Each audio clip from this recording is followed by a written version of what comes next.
क्या आप जानते हैं ब्रह्मांड का अंत कैसे होता है?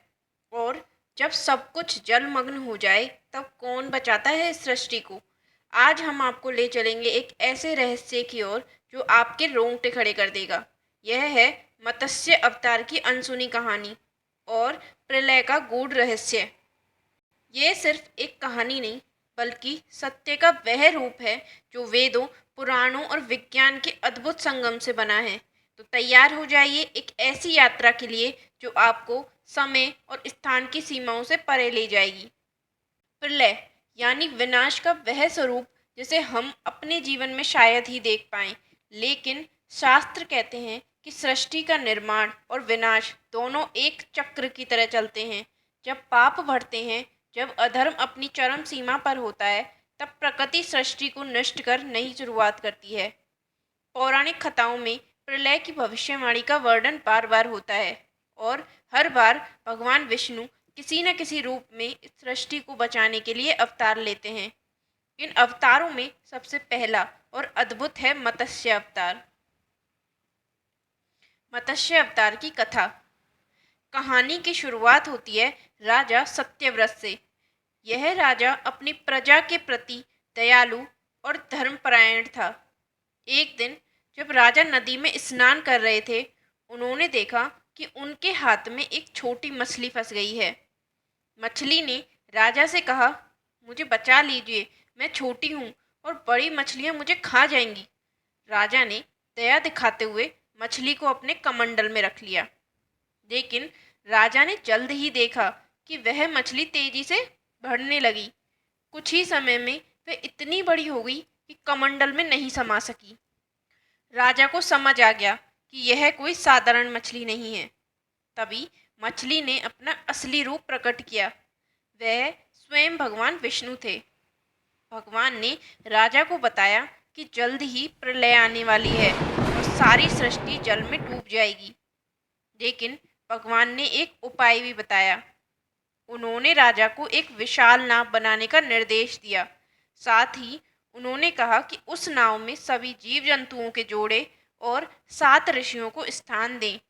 भगवान ने राजा को यह भी वादा किया कि वह स्वयं मत्स्य रूप में आकर उस नाव की रक्षा करेंगे। जैसा कि भगवान विष्णु ने कहा था, वैसा ही हुआ। प्रलय का समय आ गया। आसमान से मूसलाधार बारिश होने लगी और धरती जलमग्न हो गई। राजा सत्यव्रत और 7 ऋषि सभी जीव जंतुओं के साथ नाव में सवार हो गए। तभी भगवान विष्णु मत्स्य रूप में प्रकट हुए और उन्होंने नाव को अपनी पूंछ में बांध लिया। उन्होंने नाव को महासमुद्रों के बीचों बीच खींचा और इसे सुरक्षित रखा। इसी दौरान भगवान विष्णु ने राजा और ऋषियों को वेदों का ज्ञान दिया। यह वही ज्ञान था जो अगली सृष्टि के लिए आवश्यक था। मत्स्य अवतार का अर्थ।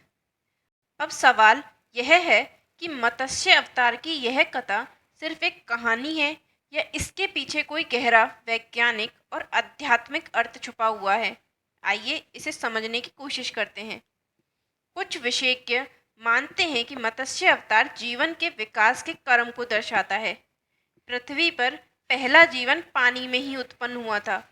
मत्स्य का यह रूप इसी जीवन के शुरुआती चरणों का प्रतीक है। यहाँ तक कि आधुनिक विज्ञान के विकासवाद यानी इवोल्यूशन से भी यह कथा मेल खाती है। डार्विन का सिद्धांत कहता है कि जीवन की शुरुआत पानी में हुई थी और धीरे धीरे यह विकसित होता गया। क्या ये महज एक संयोग है? अब अगर हम प्रलय के संदेश की बात करें, तो यह केवल अतीत का हिस्सा नहीं है। आज की दुनिया में भी पर्यावरण का विनाश, ग्लोबल वार्मिंग और प्राकृतिक आपदाएं हमें इसी ओर संकेत देती है। अगर हम प्रकृति का सम्मान नहीं करेंगे, तो वह दिन दूर नहीं जब हमें भी किसी नाव की जरूरत पड़ेगी।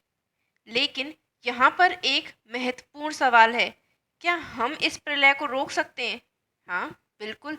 अगर हम भगवान विष्णु की शिक्षा को अपनाएं, धर्म का पालन करें, प्रकृति की रक्षा करें और अपने भीतर की दया और करुणा को जगाएं, तो हम आने वाले संकटों को टाल सकते हैं। मत्स्य अवतार न केवल प्रलय से बचने की एक कहानी है, बल्कि यह हमें सिखाती है कि हर अंत एक नई शुरुआत का संकेत है। यह हमें प्रेरित करती है कि चाहे परिस्थितियां कितनी भी कठिन क्यों ना हों, अगर हमारा विश्वास और संकल्प मजबूत है, तो हर प्रलय के बाद एक नई सुबह का स्वागत किया जा सकता है। तो दोस्तों, क्या आप इस ज्ञान और संदेश को अपने जीवन में अपनाने के लिए तैयार हैं? अगर हाँ, तो इस वीडियो को लाइक करें, शेयर करें और इस चैनल को सब्सक्राइब करना ना भूलें। चलिए, मत्स्य अवतार के इस रहस्य को और लोगों तक पहुंचाइए। ओम नमो भगवते वासुदेवाय नमः। धन्यवाद।